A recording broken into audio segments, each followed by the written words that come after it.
Di tengah hiruk-pikuk kota, seorang anak yatim berdiri di depan gedung megah, meminta kesempatan yang sederhana, pekerjaan.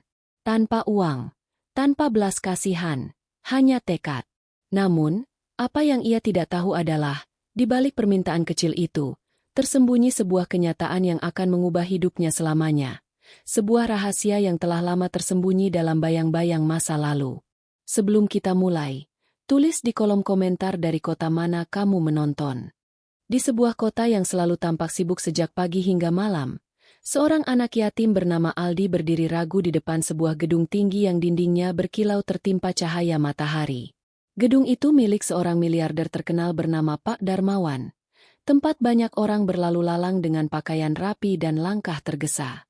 Aldi terlihat kecil di antara pintu kaca besar dan penjaga keamanan yang berdiri tegap. Bajunya sederhana, warnanya sudah pudar, sepatunya kusam dengan tali yang mulai berbulu. Namun tubuhnya tegak, seolah menahan rasa minder yang sejak tadi menekan dadanya. Wajahnya bersih meski tampak lelah, matanya tenang, menyimpan harapan tipis yang ia jaga agar tidak jatuh. Udara di sekitar gedung terasa dingin, berbeda dengan panas jalanan yang baru saja ia lewati. Dari dalam, terlihat lantai mengilap dan orang-orang yang sibuk membawa berkas. Aldi berdiri di luar, mengamati semua itu dengan rasa asing. Ia tahu tempat ini bukan untuk anak sepertinya. Tetapi langkahnya tetap berhenti di depan pintu, karena di balik rasa takut, ada kebutuhan yang lebih besar.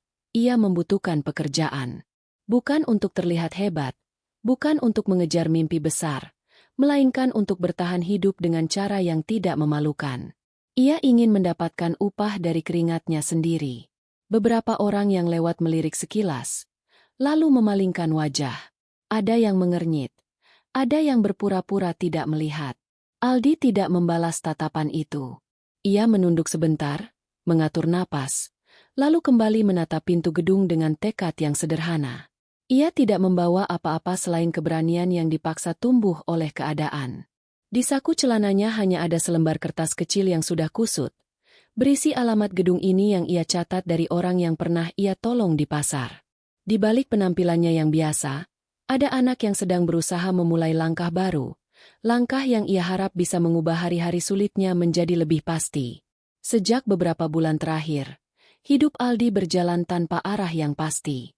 Setelah ibunya meninggal, rumah kecil tempat ia dulu berteduh tak lagi menjadi miliknya. Ia sempat menumpang di rumah kerabat jauh, namun rasa sungkan membuatnya tidak betah berlama-lama. Setiap hari, ia berpindah tempat, mengikuti pekerjaan kecil yang muncul dan menghilang begitu saja. Kadang ia membantu pedagang mengangkat karung beras di pasar pagi, kadang membersihkan sisa sayur di lapak yang hampir tutup. Upahnya tidak seberapa. Seringkali hanya cukup untuk membeli nasi bungkus. Ada hari-hari ketika perutnya kenyang, tetapi lebih sering ia menahan lapar dengan minum air putih lebih banyak. Aldi tidak pernah terbiasa meminta-minta. Ia merasa ada batas yang tidak ingin ia lewati, meski hidupnya serba kekurangan.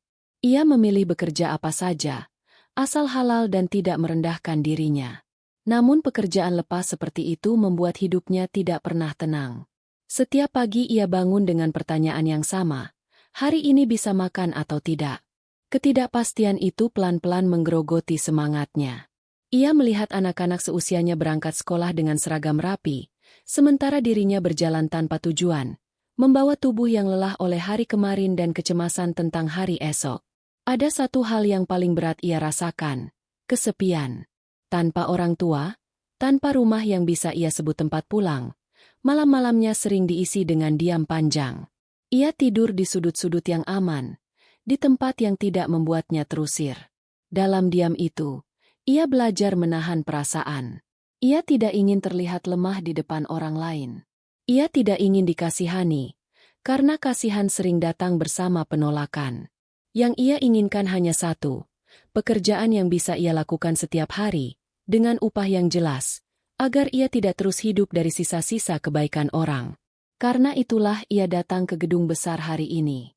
Bukan karena yakin akan diterima, melainkan karena ia sudah lelah berputar-putar dalam hidup yang tidak menentu. Ia ingin berhenti berpindah, berhenti menggantungkan hidup pada pekerjaan sesaat. Ia berharap, Di balik pintu kaca yang terasa asing itu, ada kesempatan kecil yang bisa ia pegang erat.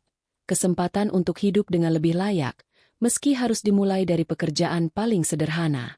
Di depan pintu gedung, seorang satpam berdiri dengan sikap tegas. Matanya mengamati setiap orang yang keluar masuk. Ia terbiasa menilai dari jarak jauh. Siapa yang memang berkepentingan, siapa yang hanya lewat. Ketika pandangannya jatuh pada Aldi, sorot matanya berubah ragu. Penampilan Aldi yang sederhana membuatnya langsung dicurigai sebagai anak jalanan yang biasa datang untuk meminta-minta. Satpam itu melangkah mendekat, bersiap menghentikan sebelum terjadi keributan di depan pintu utama. Aldi merasakan tatapan itu, namun ia tidak mundur. Ia mengatur napas, merapikan baju yang kusut, lalu berdiri lebih tegak. Tangannya saling menggenggam di depan perut, menahan gemetar yang muncul tanpa ia kehendaki. Saat satpam menatapnya dari dekat, Aldi menunduk hormat, menunjukkan sopan santun yang jarang terlihat pada anak-anak yang sering mondar-mandir di sekitar gedung. Ia menyampaikan niatnya dengan suara pelan namun jelas. Ia tidak meminta uang, tidak meminta belas kasihan. Ia hanya ingin bekerja, apa saja yang bisa ia lakukan. Satpam itu terdiam sejenak.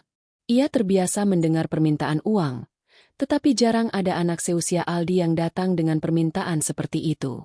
Meski begitu, aturan tetap aturan. Gedung ini bukan tempat sembarang orang bisa masuk. Satpam mengingatkan bahwa di dalam ada kantor penting. Tidak semua orang bisa keluar masuk tanpa kepentingan jelas. Aldi mengangguk, seolah sudah menduga jawaban itu. Namun ia tidak pergi. Ia berdiri di tempatnya, menunggu, bukan dengan sikap memaksa, tetapi dengan kesabaran yang tampak dipelajari dari hidup yang keras. Beberapa karyawan melintas. Langkah mereka cepat, wajah mereka dingin. Ada yang melirik sekilas ke arah Aldi, lalu melanjutkan jalan tanpa peduli. Satpam kembali memandang anak itu, mencoba membaca niat di balik mata yang tampak tenang. Tidak ada sikap memohon yang berlebihan. Tidak ada gerak mencurigakan. Hanya seorang anak yang berdiri menunggu keputusan orang dewasa yang tidak mengenalnya. Situasi itu membuat suasana di depan pintu terasa canggung. Satpam akhirnya berpikir bahwa anak ini setidaknya layak didengar lebih lanjut. Meski ia sendiri belum tahu apakah ada ruang bagi anak sederhana seperti Aldi di gedung besar ini. Beberapa orang berpakaian rapi keluar masuk melewati pintu kaca dengan langkah cepat. Sepatu mereka mengilap. Kemeja mereka licin oleh setrika. Wajah mereka tampak sibuk oleh urusan masing-masing. Saat melihat Aldi berdiri di dekat pintu, sebagian dari mereka melirik dengan ekspresi tidak suka. Ada yang berbisik pelan kepada temannya. Ada yang menggelengkan kepala seolah kehadiran anak itu mengganggu pemandangan gedung yang tertib. Tatapan-tatapan itu jatuh seperti beban di bahu Aldi, membuatnya merasa semakin kecil di tempat yang memang terasa terlalu besar untuk dirinya. Satpam yang berjaga mulai merasa tertekan oleh pandangan orang-orang itu. Ia khawatir kehadiran Aldi dianggap sebagai kelalaian tugas. Dengan nada yang lebih tegas, ia memberi isyarat agar Aldi menjauh dari pintu utama. Situasi menjadi tidak nyaman. Udara terasa menekan, seolah setiap detik Aldi berdiri di sana adalah kesalahan. Namun Aldi tidak menunjukkan perlawanan. Ia menurunkan pandangannya, bukan karena takut, melainkan karena berusaha menahan perasaan malu yang muncul tiba-tiba. Aldi melangkah sedikit ke belakang, memberi jarak dari pintu, tetapi tidak benar-benar pergi. Ia berdiri di sisi yang tidak menghalangi jalan orang, menjaga sikap agar tidak terlihat mengganggu. Dari posisinya itu, ia bisa melihat bayangan dirinya sendiri di kaca gedung, bayangan seorang anak dengan pakaian lusuh di tengah kemewahan. Bayangan itu membuat dadanya terasa sesak. Namun ia menguatkan diri. Ia datang bukan untuk membuat orang tidak nyaman, melainkan untuk mencari kesempatan, sekecil apapun itu. Ada dorongan dalam dirinya untuk pergi saja, kembali ke jalanan yang sudah ia kenal. Tetapi ia menahan langkah itu. Ia ingat alasan ia datang. Ia ingin berhenti hidup dari sisa-sisa belas kasihan. Ia ingin mencoba sekali lagi, meski hasilnya mungkin sama. Sikap diam dan sopannya membuat suasana di depan pintu sedikit berubah. Beberapa karyawan yang tadi memandang sinis mulai mengalihkan perhatian. Satpam pun menyadari bahwa anak ini tidak berniat membuat masalah. Meski hampir diusir, Aldi tetap bertahan dengan cara yang tenang, seolah menunjukkan bahwa harga diri tidak selalu ditunjukkan dengan suara keras, tetapi dengan keteguhan untuk tetap berdiri meski diremehkan. Di tengah suasana yang canggung itu, seorang pria parubaya dengan tanda pengenal manajer melintas dari dalam gedung. Langkahnya melambat ketika melihat satpam berdiri agak tegang dan seorang anak kecil berdiri menepi dengan sikap sopan. Ia terbiasa membaca situasi di tempat kerja, dan adegan di depan pintu itu terasa tidak biasa. Tanpa bertanya dengan nada tinggi, ia berhenti sejenak, memperhatikan Aldi dari jarak dekat. Wajah anak itu tidak tampak memelas, justru terlihat menahan harap yang rapuh. Sikapnya rapi meski pakaiannya sederhana. Manajer itu menanyakan secara singkat apa yang terjadi. Satpam menjelaskan bahwa anak tersebut datang bukan untuk meminta uang, melainkan meminta pekerjaan. Jawaban itu membuat alis manajer sedikit terangkat. Ia tidak langsung percaya, karena pengalaman mengajarkannya bahwa banyak orang berkata apa saja demi bisa masuk ke gedung. Namun ia juga melihat tidak ada tanda-tanda niat buruk pada Aldi. Anak itu berdiri dengan tenang, menunggu tanpa menyela. Ada kesungguhan yang sulit dijelaskan dengan kata-kata, tetapi terasa jelas bagi orang yang mau melihat. Manajer itu tidak ingin memberi harapan besar. Ia tahu prosedur di gedung ini ketat, dan menerima orang tanpa latar belakang jelas bukan hal mudah. Namun ia juga tidak ingin mematahkan keberanian seorang anak yang datang dengan cara baik. Setelah berpikir sejenak, ia memberi kesempatan kecil. Ia mengizinkan Aldi membantu di area gudang selama beberapa hari, sekadar membersihkan dan merapikan barang. Tidak ada janji gaji besar, tidak ada jaminan diterima. Hanya kesempatan singkat untuk membuktikan niat baiknya. Kesempatan itu terdengar kecil bagi orang dewasa, tetapi bagi Aldi, itu seperti pintu yang sedikit terbuka di dinding yang selama ini tertutup rapat. Ia mengangguk cepat, menahan senyum yang hampir muncul. Ia paham kesempatan itu bisa saja berakhir tanpa hasil. Namun baginya, mencoba lebih baik daripada kembali pergi tanpa apa-apa. Manajer memberi isyarat pada satpam untuk mengantar Aldi ke bagian gudang. Di langkah pertamanya memasuki area belakang gedung, Aldi membawa perasaan yang jarang ia rasakan. Ada harapan kecil yang akhirnya berani tumbuh, meski ia belum tahu apakah harapan itu akan bertahan lama. Hari pertama di area gudang dimulai sejak pagi. Ruangan itu tidak semewah lantai depan gedung, tetapi jauh lebih sibuk. Kardus-kardus tersusun tinggi, beberapa di antaranya berdebu karena lama tersimpan. Bau kertas dan kayu bercampur dengan aroma cairan pembersih yang tipis. Aldi berdiri sejenak, memperhatikan apa yang harus ia lakukan, lalu mulai bekerja tanpa perlu banyak diarahkan. Ia mengambil sapu, membersihkan lantai di sudut-sudut yang jarang tersentuh, lalu merapikan kardus yang posisinya miring agar tidak membahayakan orang lain.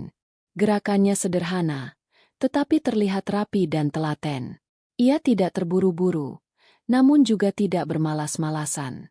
Setiap kali selesai satu bagian, ia berpindah ke bagian lain tanpa perlu diingatkan. Keringat mulai membasahi keningnya, bajunya semakin lembab, tetapi ia tidak mengeluh. Ia sudah terbiasa bekerja dengan tubuh lelah. Yang berbeda kali ini adalah perasaannya. Ia merasa pekerjaannya diakui, meski hanya dengan kesempatan kecil. Di tengah kesibukan itu, sebuah dompet jatuh dari saku seorang karyawan yang lewat terburu-buru. Dompet itu tergeletak di lantai, tepat di dekat kaki Aldi. Ia berhenti sejenak, menatap dompet itu dengan ragu. Benda kecil itu bisa saja ia ambil tanpa ada yang tahu. Namun ia memilih memungutnya dan mencari pemiliknya. Ia mengikuti arah karyawan tadi berjalan, lalu menyerahkan dompet itu kepada petugas di dekat pintu gudang agar dikembalikan. Tangannya sedikit gemetar saat menyerahkannya, seolah takut disalahpahami. Namun sikap jujurnya justru membuat beberapa orang terdiam. Beberapa pegawai mulai memperhatikan anak itu. Ada yang heran melihat cara kerjanya yang rapi. Ada yang merasa tidak enak karena sebelumnya menatapnya sebelah mata. Tanpa banyak bicara, Aldi menunjukkan bahwa ia datang bukan untuk merepotkan, melainkan untuk membantu. Ketekunan kecil itu tidak langsung mengubah pandangan semua orang, tetapi cukup untuk menanam benih kepercayaan. Di hari pertama itu, Aldi pulang dengan tubuh lelah, tetapi hatinya lebih ringan. Ia merasa telah melakukan sesuatu dengan benar, dan untuk pertama kalinya setelah lama hidup berpindah-pindah, ia pulang dengan perasaan bahwa usahanya hari ini tidak sia-sia. Seiring hari-hari berlalu, kehadiran Aldi di area gudang mulai dianggap biasa oleh para pekerja. Ia datang lebih pagi dari jadwal yang diminta, membersihkan sudut-sudut yang jarang diperhatikan, dan merapikan barang tanpa perlu diminta. Gerakannya tenang, tidak mencari perhatian. Sikap itulah yang perlahan membuat orang-orang di sekitarnya memperhatikannya. Ada yang mulai menyapanya dengan anggukan kecil. Ada yang menitipkan sapu atau kardus dengan isyarat singkat.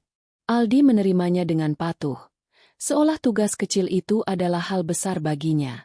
Beberapa pegawai yang awalnya dingin mulai berubah. Saat istirahat, ada yang meninggalkan sebotol air di dekat tempat Aldi bekerja. Ada pula yang menyelipkan roti di atas kardus, tanpa berkata apa-apa. Aldi menerimanya dengan rasa terima kasih yang diam. Ia tidak ingin terlihat berharap lebih. Ia tahu kebaikan bisa datang lalu pergi. Yang bisa ia lakukan hanya membalas dengan bekerja lebih rapi, lebih teliti, agar kepercayaan yang mulai tumbuh itu tidak runtuh begitu saja. Namun di balik ketenangannya, ada sisi Aldi yang sering membuat orang bertanya-tanya. Setiap kali mendengar obrolan tentang keluarga atau ayah yang menjemput anaknya di depan gedung, wajah Aldi berubah. Matanya tidak menatap ke arah suara itu, bahunya sedikit menegang, lalu ia kembali fokus pada pekerjaannya. Perubahan kecil itu tertangkap oleh beberapa orang yang lebih peka. Mereka mulai sadar bahwa anak ini menyimpan luka yang tidak terlihat. Ia tidak mengeluh, tidak bercerita, tetapi keheningan yang muncul setiap kali kata "ayah" terdengar seperti isyarat yang jelas. Rasa penasaran perlahan tumbuh di antara pekerja. Siapa anak ini sebenarnya? Dari mana ia datang? Mengapa ia terlihat begitu menjaga jarak dari cerita tentang keluarga? Meski begitu, tidak ada yang berani bertanya terlalu jauh. Sikap Aldi yang tertutup membuat orang memilih menghormati batas itu. Ia tetap bekerja seperti biasa, menumpuk kardus, menyapu lantai, memastikan area gudang rapi. Keberadaannya tidak lagi dianggap mengganggu, bahkan mulai dianggap membantu. Tanpa disadari, anak yatim itu pelan-pelan mengubah cara orang-orang di gedung memandangnya, bukan sebagai beban, tetapi sebagai seseorang yang pantas diberi kesempatan. Suatu sore, saat pekerjaan di gudang mulai sepi dan para pegawai satu persatu beranjak pulang, Aldi duduk sejenak di tangga belakang gedung. Ia tidak bermaksud beristirahat lama, hanya ingin menenangkan napas setelah seharian bergerak. Di tempat itu suasananya lebih sunyi, jauh dari hiruk-pikuk pintu depan. Angin sore berembus pelan, membawa aroma debu dan dedaunan dari taman kecil di samping gedung. Dalam kesunyian itu, Aldi merogoh saku bajunya dan mengeluarkan sebuah liontin kecil yang selalu ia simpan rapat-rapat di balik kain. Liontin itu tampak tua, warnanya kusam, talinya sudah mulai menipis. Di permukaannya terukir satu huruf sederhana, D. Aldi menatapnya lama, seolah benda kecil itu menyimpan lebih banyak cerita daripada yang sanggup ia pahami. Benda itu adalah satu-satunya peninggalan ibunya yang selalu ia bawa kemanapun pergi. Ia tidak tahu pasti apa arti huruf itu, tetapi ibunya dulu pernah berkata agar liontin itu dijaga baik-baik. Sejak ibunya pergi, pesan itu menjadi satu-satunya hal yang terus ia ingat. Seorang petugas kebersihan yang lewat sempat melihat kilau kecil di tangan Aldi. Ia berhenti sejenak, menatap liontin itu dengan rasa ingin tahu. Aldi menyadari tatapan itu, lalu cepat-cepat menggenggam liontin dan memasukkannya kembali ke balik baju. Gerakannya refleks, seperti seseorang yang takut benda berharga itu direbut atau dipertanyakan. Ia tidak ingin ada orang lain ikut masuk ke dalam bagian hidupnya yang paling ia lindungi. Bagi Aldi, liontin itu bukan sekadar benda, melainkan pengingat bahwa ia pernah memiliki keluarga, meski kini hanya tersisa kenangan. Petugas kebersihan itu tidak memaksa bertanya. Ia hanya tersenyum kecil, lalu melanjutkan pekerjaannya. Aldi kembali berdiri, merapikan bajunya, dan kembali ke gudang untuk menyelesaikan tugas terakhir. Momen singkat di tangga belakang itu tidak disadari orang lain, tetapi bagi Aldi, itu seperti jeda untuk menguatkan diri. Ia mengingat wajah ibunya dalam diam, lalu menutup perasaan itu rapat-rapat. Ia tidak ingin larut dalam kenangan saat masih ada pekerjaan yang harus diselesaikan.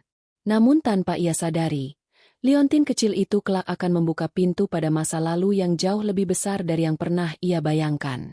Beberapa hari kemudian, suasana di gudang menjadi lebih sibuk dari biasanya. Kiriman barang datang bersamaan, membuat area belakang gedung dipenuhi kardus dengan berbagai ukuran. Para pegawai bekerja cepat agar pengiriman bisa segera dicatat dan dipindahkan ke lantai lain. Dalam keramaian itu, sebuah kesalahan kecil terjadi. Beberapa kotak yang seharusnya dikirim ke bagian administrasi tercatat masuk ke daftar gudang. Kesalahan itu membuat alur kerja menjadi kacau. Beberapa staf mulai saling menyalahkan, karena waktu semakin mepet dan atasan akan segera menanyakan keterlambatan. Tanpa bukti jelas, pandangan curiga sempat mengarah pada Aldi. Ia adalah orang terakhir yang terlihat di dekat tumpukan kardus yang salah tempat. Bisik-bisik kecil muncul di antara pegawai, meski tidak ada yang mengatakannya secara terang-terangan. Aldi merasakan perubahan suasana itu. Tatapan yang biasanya netral kini terasa menilai. Ia berhenti bekerja sejenak, menatap tumpukan kardus di depannya, lalu menghela napas pelan. Ia tahu posisinya rapuh. Sekali saja ia dianggap bermasalah, kesempatan kecil yang ia dapatkan bisa hilang. Aldi tidak membela diri dengan kata-kata panjang. Ia mendekati rak tempat catatan barang disimpan. Sejak hari pertama, ia terbiasa menulis urutan barang masuk dan keluar di selembar kertas kecil agar tidak lupa saat diminta bantuan. Catatan itu rapi, meski hanya tulisan tangan sederhana. Ia menunjukkan catatan tersebut kepada staf yang kebingungan, memperlihatkan jam kedatangan dan urutan penempatan kardus. Dari catatan itu terlihat jelas bahwa kesalahan bukan berasal dari dirinya, melainkan dari label pengiriman yang tertukar sejak awal. Keributan kecil itu perlahan mereda. Para pegawai yang tadinya menatap Aldi dengan curiga mulai menundukkan pandangan. Tidak ada kata maaf yang diucapkan, tetapi suasana berubah.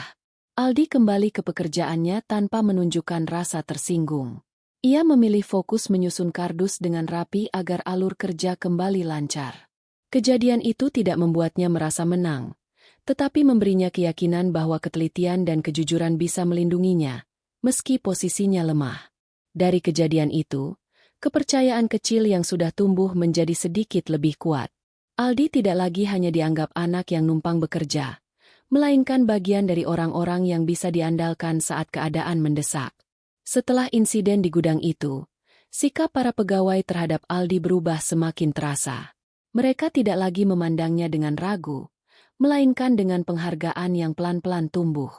Manajer yang dulu memberi kesempatan kecil mulai memperhatikan kinerja Aldi dengan lebih serius.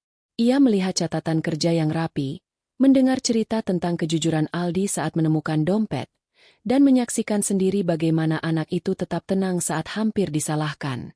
Semua itu membuat manajer yakin bahwa Aldi bukan sekadar anak yang kebetulan rajin, melainkan seseorang yang bisa dipercaya. Manajer itu kemudian mempertimbangkan langkah berikutnya. Ia tahu masa percobaan Aldi tidak akan lama. Jika tidak ada keputusan jelas, Aldi bisa kembali ke hidupnya yang tidak menentu. Namun membawa anak seusia itu ke dalam sistem kerja yang lebih resmi bukan perkara mudah. Ada aturan, ada prosedur, ada risiko. Meski begitu, nurani manajer mendorongnya untuk setidaknya mengupayakan satu pintu yang lebih terbuka bagi Aldi. Ia menyusun laporan singkat tentang kinerja Aldi, tanpa membesar-besarkan, hanya mencatat fakta. Rajin, jujur, teliti, dan tidak pernah membuat masalah. Laporan itu tidak berhenti di meja bagian personalia. Karena kesibukan dan alur administrasi yang berlapis, catatan singkat itu justru sampai ke lantai atas. Di antara tumpukan berkas dan jadwal rapat, sebuah kertas kecil dengan isi sederhana terselip. Anak gudang, rajin dan jujur, meminta kesempatan bekerja. Tidak ada detail tentang latar belakang Aldi, tidak ada cerita menyentuh. Hanya kalimat pendek yang biasanya tidak menarik perhatian orang besar. Namun entah mengapa, catatan itu terbaca oleh asisten Pak Darmawan. Hari itu, jadwal Pak Darmawan penuh dengan pertemuan penting. Namun asisten yang membaca catatan tersebut merasa ada yang berbeda. Permintaan sederhana dari seorang anak untuk bekerja terdengar jarang di tengah dunia yang penuh tuntutan besar. Catatan itu pun diletakkan di antara berkas yang akan disampaikan kepada Pak Darmawan. Tidak ada yang menyangka, keputusan kecil itu akan mempertemukan Aldi dengan orang yang paling berpengaruh di gedung itu. Pertemuan yang kelak akan mengubah arah hidup keduanya. Meski saat itu semua orang menganggapnya hanya prosedur biasa. Panggilan untuk naik ke lantai atas datang tanpa banyak penjelasan. Aldi diminta membersihkan diri sebentar lalu mengikuti seorang petugas menuju lift. Ia menurut, meski jantungnya berdegup lebih cepat dari biasanya. Lift bergerak naik dengan bunyi pelan, membawa Aldi menjauh dari area gudang yang sudah mulai ia kenal. Setiap lantai yang terlewati terasa seperti jarak yang semakin jauh dari dunia kecilnya. Ia berdiri kaku di dalam lift, memandangi pantulan wajahnya di dinding mengilap, merasa asing dengan tempat yang akan ia datangi. Saat pintu lift terbuka, suasana berubah drastis. Lantai atas terasa lebih sunyi, langkah kaki terdengar lebih pelan, dan udara terasa lebih sejuk. Lorongnya lebar, dindingnya bersih tanpa noda, dengan beberapa pintu kayu yang tertutup rapat. Aldi berjalan mengikuti petugas, berusaha menata napas agar tidak terlihat gugup. Ia tidak tahu mengapa ia dipanggil ke tempat seperti ini.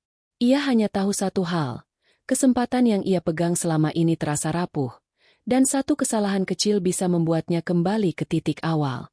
Pintu sebuah ruangan besar dibuka. Di dalamnya, Pak Darmawan duduk di balik meja lebar dengan tumpukan berkas di sisinya. Wajah pria itu tegas, sorot matanya tajam, seolah terbiasa membuat keputusan yang menentukan hidup banyak orang. Rambutnya mulai memutih di pelipis, namun sikapnya tetap kuat. Aldi berdiri beberapa langkah dari meja, menunduk hormat. Ia tidak berani menatap lama. Ruangan itu terlalu sunyi, seolah setiap gerakan kecil terdengar jelas. Pak Darmawan menatap Aldi dengan sorot yang sulit dibaca. Tidak ada senyum. Tidak ada tanda hangat. Tatapan itu seperti penilaian singkat yang biasa ia berikan pada orang-orang yang datang dengan berbagai kepentingan. Aldi merasa dirinya terlihat terlalu kecil di hadapan meja besar dan kursi empuk itu. Namun ia tetap berdiri tegak, menahan rasa ingin mundur. Di dalam kepalanya hanya ada niat sederhana yang ia pegang sejak awal. Ia datang untuk bekerja, bukan untuk meminta belas kasihan. Pertemuan itu berlangsung dalam keheningan yang berat. Seolah kedua dunia yang berbeda sedang dipertemukan di satu ruangan tanpa tahu bagaimana harus memulai. Pak Darmawan tidak langsung berbicara. Ia berdiri perlahan dari kursinya, berjalan mengitari meja, lalu berhenti beberapa langkah di depan Aldi. Tatapannya berubah, tidak lagi sekadar menilai seperti biasa. Ada sesuatu di wajah anak itu yang membuat langkahnya tertahan. Garis pipi yang lembut, sorot mata yang jernih, dan sebuah tanda kecil di pipi kiri yang tampak samar. Pak Darmawan menatap lebih lama dari yang seharusnya. Waktu seakan melambat di ruangan itu. Aldi merasakan tatapan tersebut, namun ia tidak mengerti maknanya. Ia menunduk, lalu kembali mengangkat wajahnya sebentar. Tangannya mengepal pelan, menahan gugup. Ia takut dianggap bersalah, takut dipulangkan begitu saja. Namun yang ia lihat di wajah Pak Darmawan bukan amarah, melainkan kebingungan yang dalam. Seolah pria itu sedang mencoba mengingat sesuatu yang lama terkubur. Dada Pak Darmawan naik turun lebih cepat. Napasnya sedikit berat. Ia mengedipkan mata beberapa kali, seakan bayangan lama tiba-tiba muncul di hadapannya. Pak Darmawan mendekat setapak lagi. Pandangannya jatuh pada pipi Aldi, pada garis wajah yang terasa akrab, pada sorot mata yang mengingatkannya pada seseorang yang sudah lama ia hindari dalam ingatannya. Tangannya terangkat setengah, lalu berhenti di udara, ragu untuk menyentuh. Ia menarik tangannya kembali, seolah takut perasaannya salah. Keheningan itu membuat ruangan terasa semakin sempit. Aldi berdiri diam, bingung, namun tetap menjaga sikap sopan. Di kepala Pak Darmawan, potongan-potongan masa lalu berkelebat. Wajah seorang perempuan muda yang dulu sering ia pandangi dengan bangga, lalu pergi karena pertengkaran yang tidak pernah benar-benar selesai. Ia menepis bayangan itu, mencoba kembali pada kenyataan. Namun wajah Aldi terus menahan perhatiannya. Ada rasa asing yang terasa terlalu dekat. Pak Darmawan akhirnya duduk kembali, namun matanya belum lepas dari anak itu. Sesuatu di hadapannya seperti memaksa pintu ingatan yang selama ini ia kunci rapat. Ia belum berani menyimpulkan apapun, tetapi hatinya mulai gelisah. Pertemuan singkat itu berubah menjadi momen ganjil yang tidak bisa ia jelaskan dengan logika semata. Keheningan di ruangan itu pecah oleh napas Pak Darmawan yang tiba-tiba terdengar berat. Dadanya naik turun tidak teratur, seolah ada beban lama yang mendadak jatuh menimpa. Ia memalingkan wajah sejenak, berusaha menenangkan diri, tetapi air mata justru menggenang di sudut matanya. Tangan yang tadi berusaha terlihat tenang kini bergetar. Aldi menyadari perubahan itu, namun ia tetap berdiri di tempatnya, bingung harus bersikap bagaimana. Ia tidak pernah membayangkan orang sebesar itu bisa menunjukkan perasaan sedalam itu di hadapannya. Pak Darmawan menutup mulutnya dengan telapak tangan, menahan isak yang hampir keluar. Ada rasa sesak yang sulit ia jelaskan. Selama bertahun-tahun, ia terbiasa mengendalikan emosi, menyimpan masalah pribadi di balik wajah tegas seorang pemimpin. Namun kali ini, kendali itu runtuh. Tatapannya kembali pada Aldi, bukan lagi tatapan menilai, melainkan tatapan yang seperti mencari kepastian. Suaranya keluar pelan dan serak saat ia menanyakan nama Ibu Aldi dan asal kampungnya. Pertanyaan itu terdengar sederhana, tetapi bagi Pak Darmawan, jawabannya terasa seperti kunci pada pintu yang sudah lama terkunci rapat. Aldi menyebutkan nama ibunya dengan suara rendah, lalu menyebut kampung kecil tempat ia pernah tinggal. Nama itu meluncur pelan, tanpa hiasan, tanpa niat mengejutkan siapapun.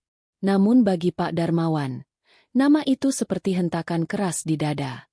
Wajahnya memucat, matanya terpejam sesaat, lalu terbuka kembali dengan sorot yang penuh gejolak. Ia bangkit dari kursinya dengan gerakan tidak stabil, seolah lututnya kehilangan tenaga.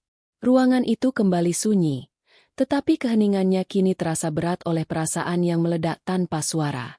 Aldi tidak memahami arti perubahan itu.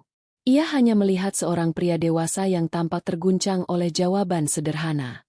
Ada rasa takut kecil di hatinya. Khawatir jawabannya justru membawa masalah. Namun ia tidak menarik kembali kata-katanya. Ia berdiri jujur, seperti biasa. Di sisi lain, Pak Darmawan berusaha keras menahan luapan perasaan yang selama ini ia kubur. Pertanyaan sederhana itu ternyata membuka luka lama yang belum sembuh. Momen ini menjadi awal dari runtuhnya tembok yang selama bertahun-tahun ia bangun. Tembok yang memisahkan dirinya dari masa lalu yang tak pernah benar-benar ia hadapi. Dengan langkah yang masih goyah, Pak Darmawan kembali ke mejanya. Ia membuka laci yang jarang ia sentuh. Laci tempat ia menyimpan benda-benda lama yang selalu ia hindari. Tangannya ragu saat meraba isinya, seolah takut apa yang akan ia keluarkan akan mengubah segalanya. Setelah beberapa saat, ia menarik keluar sebuah foto lama yang warnanya sudah pudar. Kertasnya tipis, sudutnya mulai terkelupas. Di foto itu tampak seorang perempuan muda dengan senyum tenang, menggendong seorang bayi kecil. Wajah perempuan itu jelas sama dengan yang disebut Aldi barusan. Pak Darmawan menatap foto itu lama, lalu menggesernya ke arah Aldi. Jari-jarinya gemetar saat menunjuk wajah perempuan di foto tersebut.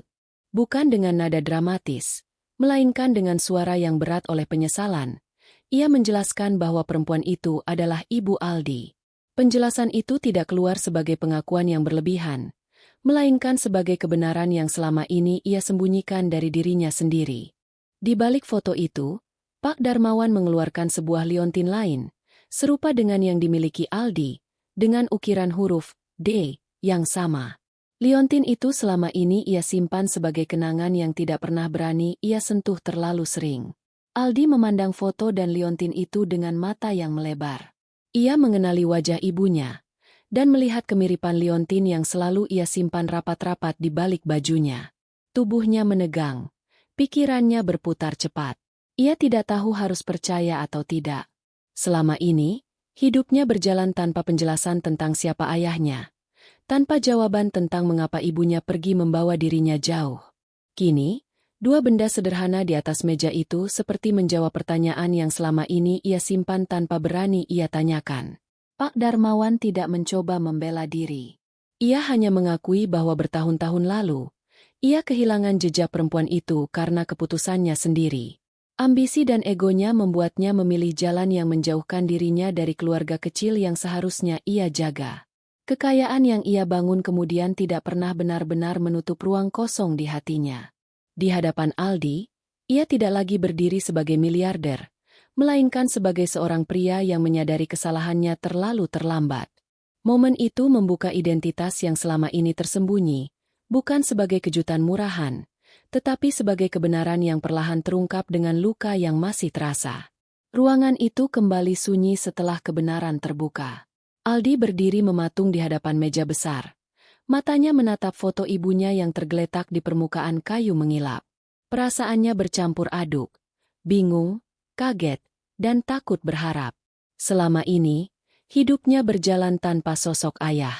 Ia terbiasa tidak menunggu siapapun. Kini, kenyataan yang datang begitu tiba-tiba membuat hatinya ragu untuk percaya sepenuhnya. Ia tidak melangkah mendekat, seolah takut harapan itu hanya bayangan yang akan menghilang begitu saja. Pak Darmawan memandang anak itu dengan mata yang basah. Ia ingin mengatakan banyak hal, tetapi kata-kata terasa terlalu kecil untuk menutup penyesalan yang bertahun-tahun ia bawa. Ia tidak memaksa Aldi menerima apapun saat itu juga. Ia hanya mengakui kesalahannya dengan jujur, bahwa selama ini ia memilih mengejar kesuksesan dan menutup mata terhadap tanggung jawab yang seharusnya ia pikul. Pengakuan itu keluar tanpa pembelaan, tanpa alasan yang dibuat-buat. Di hadapan anak yang baru ia temui, ia berdiri sebagai manusia biasa yang terlambat menyadari arti kehilangan. Aldi akhirnya mengangkat wajahnya. Ia tidak menunjukkan kemarahan, tetapi juga tidak langsung menerima pelukan yang ditawarkan. Ada jarak yang perlu waktu untuk dijembatani. Namun satu hal yang tetap ia pegang adalah niat awalnya datang ke gedung ini. Ia ingin bekerja. Ia menyampaikan keinginannya untuk tetap melakukan pekerjaannya di gudang. Bukan karena menolak kebenaran, melainkan karena ia ingin dihargai sebagai dirinya sendiri, bukan karena hubungan darah yang baru terungkap. Sikap itu justru membuat Pak Darmawan semakin tersentuh. Ia menyadari anak di hadapannya tumbuh dengan harga diri yang kuat, meski hidupnya keras. Hari itu, keputusan diambil dengan tenang. Aldi tetap bekerja seperti biasa, dengan status yang lebih jelas dan upah yang layak. Pak Darmawan berjanji akan memperbaiki kesalahan masa lalu dengan langkah yang sabar, tanpa memaksa. Mereka tidak langsung menjadi dekat, tetapi ada pintu yang kini terbuka untuk percakapan dan kehadiran yang perlahan. Saat Aldi melangkah keluar dari ruangan itu, langkahnya terasa lebih ringan dari sebelumnya. Ia belum pulang ke rumah yang ia kenal, tetapi untuk pertama kalinya, ia berjalan membawa rasa aman kecil di dadanya. Rasa bahwa hidupnya tidak lagi sepenuhnya sendirian.